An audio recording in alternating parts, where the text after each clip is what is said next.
What's going on, family? Listen, I want to talk about judgment, judging others. Now, I want to know your personal opinion. Do you feel, before you finish this video, do you feel that it's a good thing to judge people or it's a bad thing to judge people? Because from my understanding, as a Christian, we are to go and bring correction to our brothers and sisters in the faith. But that's just to my understanding. But let's get into this, what Jesus says about judging others. All right, family, let's get into it. Coming out of Matthew 7:3-5.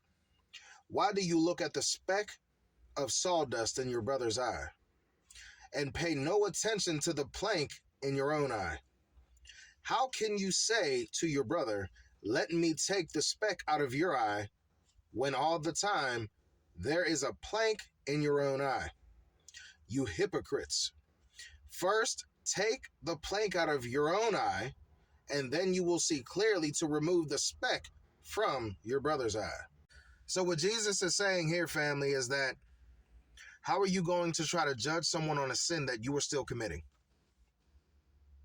How are you going to look at another person and say that you in fornication, you in adultery, need to repent and turn away, bring correction to them, when you yourself are committing adultery? You yourself are living in sin. You yourself are watching pornography. You yourself are looking at men and women with a lustful eye. Jesus is saying, if you're going to try to bring correction to someone, make sure you've been corrected from the correction you're trying to give to these people.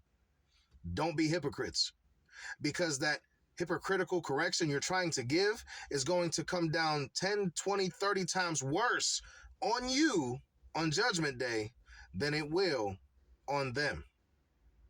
Let's be clear. Jesus is not saying do not judge one another. He is saying simply judge from a place of righteous judgment.